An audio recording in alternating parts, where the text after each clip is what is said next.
جب ہم قرآن شروع کرتے ہیں تو قال سے شروع کرتے ہیں۔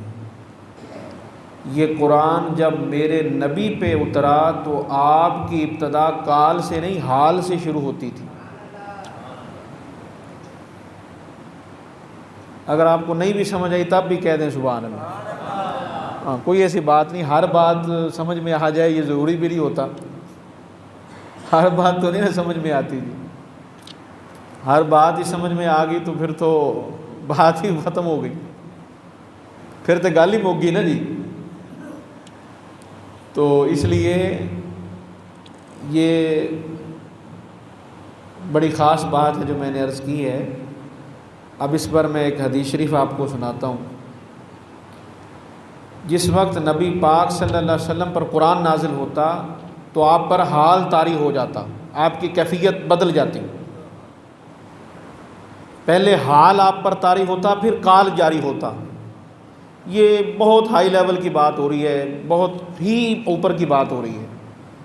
جب آپ پر، میں اب دلیل دے رہا ہوں، جب آپ پر قرآن نازل ہوتا، احادیثوں میں ہے، آپ نے بھی سنا ہوگا کہ آپ کا پر پسینہ آ جاتا، آپ کی کیفیت بدل جاتی، پسینہ مبارک جو ہے وہ آپ پر ظاہر ہو جاتا جب قرآن آپ پر نازل ہوتا۔ آپ ابھی قرآن پڑھتے نہیں، آپ نے سنایا نہیں دوسروں کو۔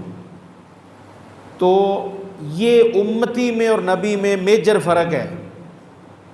ایک بہت بڑا فرق یہ ہے کہ ہم قرآن پڑھیں تو قال سے شروع کرتے ہیں، میرا نبی قرآن پڑھے تو حال سے شروع ہوتا ہے۔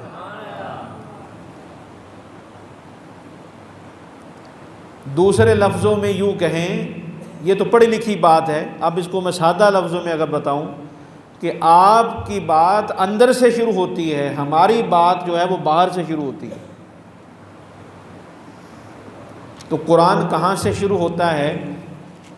اب میں آپ سے پوچھتا ہوں، اب بتائیں قرآن کہاں سے شروع ہوتا ہے؟ کون سی سورت سے شروع ہوتا ہے جی؟ جو ہمارے پاس قرآن ہے یہ کہاں سے شروع ہوتا ہے؟ قرآن سورہ فاتحہ سے شروع ہوتا ہے جی۔ اچھا، یہ قرآن جب میرے نبی کو ملا تو پھر کہاں سے شروع ہوا تھا؟ سورہ فاتحہ سے شروع ہوا تھا؟ نہیں، قرآن ہمیں ملا تو سورہ فاتحہ سے شروع ہوا۔ قرآن جب میرے نبی کو ملا تو سورہ اقرا سے شروع ہوا۔ اقرا بسم ربک الذی خلق، پہلی سورت آپ پر کون سی نازل ہوئی ہے؟ تو قرآن پھر آپ کا قرآن کہاں سے شروع ہوتا ہے؟ بولیں، بات سمجھ آ رہی؟ ہم قرآن کہاں سے شروع کرتے ہیں؟ سورہ فاتحہ سے۔ نبی نے قرآن کہاں سے شروع کیا؟ سورت اقرا سے۔ تو جس انداز سے قرآن ہمیں ملا اس انداز سے قرآن نبی کو نہیں ملا۔ نبی کو اللہ نے جو قرآن دیا وہ انداز اور ہے، وہ رنگ اور ہے، وہاں سورتوں کی ترتیب ہی اور ہے، وہاں سورتوں کی ترتیب اور ہے۔ جب قرآن حضور کے پاس آیا تو اللہ نے ترتیب جو ہے رسول پاک کے مطابق عطا فرمائی، اور جب اس امت کو قرآن دینا تھا تو میرے نبی نے ترتیب امت کے مطابق عطا فرمائی۔ یہ قرآن پاک کے بارے میں اہم بات ہے۔ آج دنیا میں یاد رکھیں، ہر کتاب کی مثل قرآن ہے، قرآن کی مثل کوئی کتاب نہیں۔ بہت افسوس ہوا مجھے، آپ نے سبحان اللہ نہیں کہی۔ اتنی بڑی بات سن کے بھی پتہ نہیں آپ کو کیا ہو جاتا ہے، میں تو حیران ہو جاتا ہوں۔ یا تو آپ نے پہلے سنی ہوتی ہے، میں پھر میں دستے دیا کرو بھی بھائی جی سنی سی تا نہیں بولے، تو جی نہیں سنی سی تو پھر آپ دسیا تو کرو بھی بھائی گل اس کو سنی ہے، اس کا اظہار تو پھر کیا کریں نا جی۔ ہر آسمانی کتاب کی مثل قرآن ہے، قرآن کی مثل کوئی کتاب نہیں ہے۔ اس طرح کہہ لیں کہ ہر کتاب قرآن میں ہے، ہر آسمانی کتاب قرآن میں ہے۔ قرآن پاک سے ہمارا جو تعلق ہے نا جی، وہ بہت کمزور ہوتا جا رہا ہے۔ آج اس پر بات کرنے کی بڑی ضرورت ہے۔ آج ہمارا قرآن پاک سے جو تعلق ہے نا جی، وہ بڑا کمزور ہے۔ آپ خود سوچیں کہ ہم روزانہ قرآن پاک سے کتنا رابطہ رکھتے ہیں، قرآن پاک کو روزانہ کتنا ٹائم دیتے ہیں، ہر بندہ ذرا سوچے تو صحیح۔ اور یہ قرآن سے رابطہ صرف قرآن سے رابطہ نہیں ہے، قرآن پاک سے رابطہ، قرآن پاک کو ٹائم دینا۔ قرآن پاک کو ٹائم دینا کیا ہے؟ قرآن پاک کی تلاوت کرنا، قرآن پاک کو دیکھنا۔ جنہیں قرآن نہیں نہ آتا، جن کو قرآن نہیں آتا، کہتے ہیں جی بڑی عمر ہو گئی، ہمیں تو قرآن آتا نہیں، ہم کیا کریں؟ او خدا کے بندو، تم قرآن مجید کو لے کر سینے سے لگا لو، دیکھتے رہو، یہی تیری عبادت ہوتی رہے گی۔ اچھا، یہ صرف قرآن کی شان ہے، دنیا کی کسی اور کتاب کی یہ شان نہیں کہ کتاب کو دیکھنا بھی عبادت، یہ کسی اور کتاب کی شان نہیں ہے۔ آپ دیکھیں تو صحیح، یہ مسئلہ بھی حل میں کر دوں کہ کوئی یہ نہ سمجھے کہ بہت سارے ایسے بھی لوگ ہوتے ہیں کہ جنہیں قرآن نہیں پڑھنا آتا، عمر زیادہ ہو جاتی ہے، کوشش کریں کہ وہ سیکھیں قرآن، یہ بھی ہے، وہ بھی سیکھیں، قرآن سیکھنے کی کوشش کریں۔ صحابہ کرام جب وہ مسلمان صحابہ نہیں ہوئے تھے تو کتنی عمر تھی، 50 سال کے بھی تو صحابی ہوئے ہیں جب وہ مسلمان ہوئے، 60 سال، کسی کی 60 سال عمر، 65 سال عمر، 70 سال عمر، 50 سال عمر، اس عمر کے بھی تو مسلمان ہوئے جو صحابی ہوئے، اور انہوں نے سب نے قرآن سیکھا۔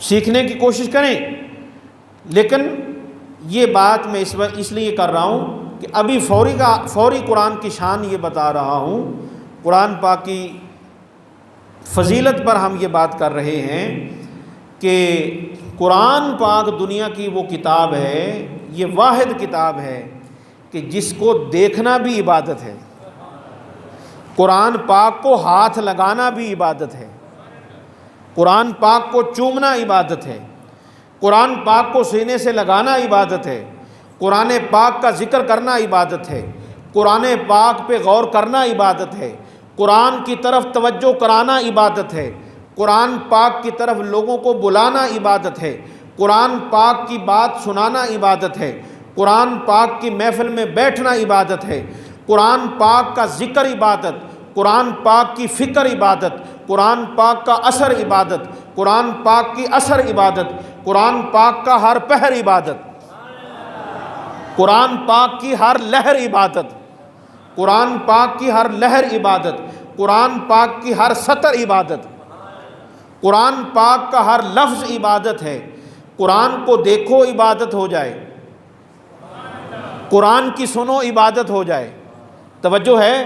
میں آگے بات تھوڑی آگے لے جانا چاہتا ہوں، میں چاہتا ہوں پہلے آپ کی پوری توجہ ہو جائے، آپ کو پتہ چل جائے کہ یہ بات ہے، پھر آگے بات سمجھنی آسان ہو جائے، اس لیے یہ ساری بات کی ہے۔ قرآن کو دیکھنا عبادت، قرآن کو چومنا عبادت، قرآن کو ہاتھ لگانا عبادت ہے۔ خدا کے بندو غور کرو، یہ شان ہے کلام اللہ کی، یہ اللہ کا کلام ہے قرآن۔ اس قرآن کو دیکھیں عبادت ہو، قرآن کو چومیں عبادت ہو، قرآن کو ہاتھ لگائیں عبادت ہو، یہ شان ہے اللہ کے کلام کی۔ ارے کلام اللہ کا یہ مقام ہے تو حبیب اللہ کا مقام کیا ہوگا؟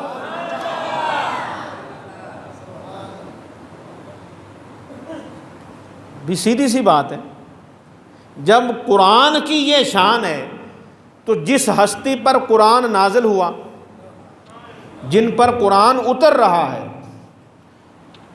ان کا مقام کیا ہوگا؟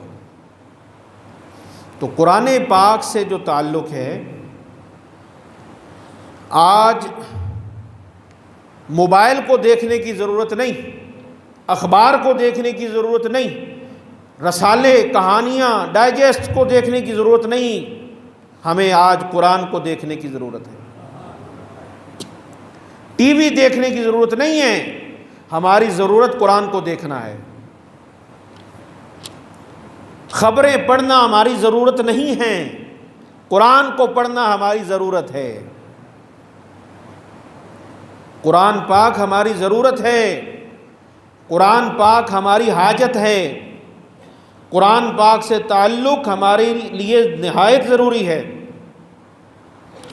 اور ہم دیکھیں کہ ہمارا کتنا تعلق ہے، کتنا کو ہم ٹائم دیتے ہیں، اور ہم قرآن کے بارے میں کتنا جانتے ہیں۔ مجھے کوئی بندہ کھڑا ہو کے